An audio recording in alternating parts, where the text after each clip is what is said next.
through this. I was on the phone with Mayor Meehan of Ocean City, and he was delighted to be able to tell us that the boardwalk is in good shape, their beaches are in good shape, the investments we've made in the dunes and there have all paid off, and Ocean City fared very well through this. So Ocean City's reopening in a couple of phases, and will be open again by noon today. So that's great news. The more difficult news is this, that the number of citizens that are without electricity is about 823,000 as it stands right now. During the height of the large multiple blizzard, snowmageddon snowstorms, the numbers of people without electricity were 300,000 in our state. So it is a number more than twice the height of the snowstorm. So that's that will be require a lot of hard work, a lot of coordination, a lot of cooperation, and some of these lines require some intricate work in that even clearing the roads is difficult if they're tangled up with the trees or tangled up in power lines. So we have had one death as a result of this storm so far, and that was in Queen Anne's County. A tree that fell on a home caused a chimney to collapse. We have had fire on Deal Island, we believe caused by candles. I guess you can approximately relate that to the storm. There's also been a fire fatality in Baltimore County. Everyone is advised, I don't know how they hear this if they don't have electricity, but there's going to be a lot of people using grills, a lot of people using generators, and I've been asked to emphasize and ask our friends in the media to emphasize that when you're operating generators, you need to make sure that they're well ventilated and outdoors and not inside your home or inside a closed garage. We have approximately 200 road closures throughout the state. Those road closures we will open as quickly as we can. All of the interstates are open. The airport is open. The port is open.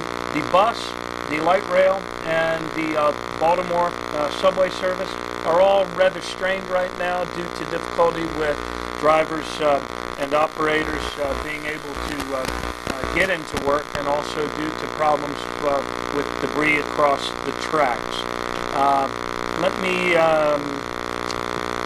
make a couple of other points, and then we'll just open it up to any questions you all might have.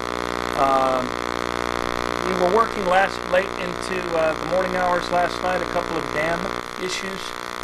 That is to say, St. Mary's Lake in southern Maryland. Southern Maryland has been hit pretty hard by this storm. As fortunate as Ocean City has been, St. Mary's, Colbert County were really hit with a lot of rain, a lot of fallen trees, a lot of power outages.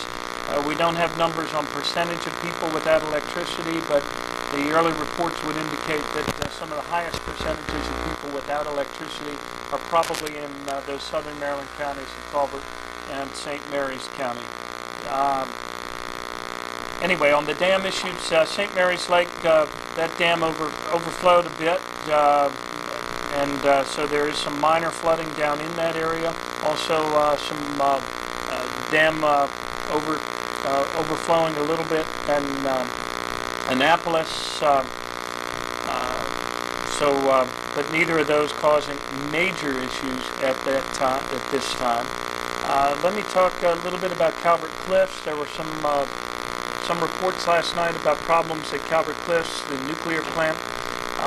The facts of the matter are these.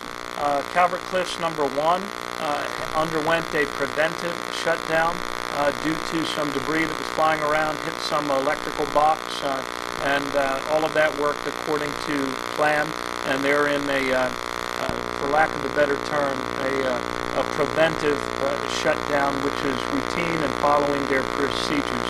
There were some false reports that Calvert Cliffs 2 was shut down. That is not true. It is at 100% operation and always has been.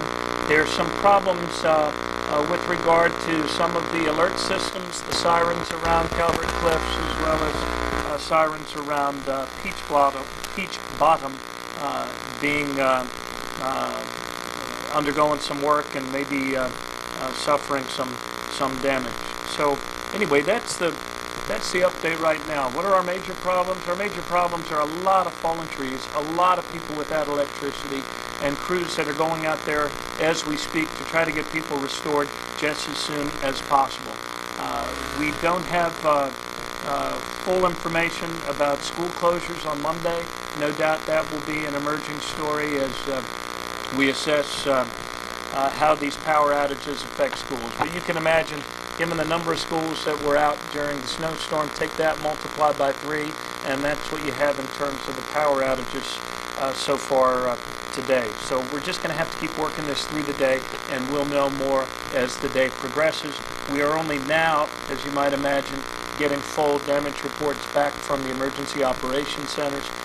We have about 5,000 people in shelters. I want to thank Giant Foods for coming through in the clutch and helping us feed some of the kids from Ocean City that were here. Questions? Yeah, we're going to make that call. Nobody can get...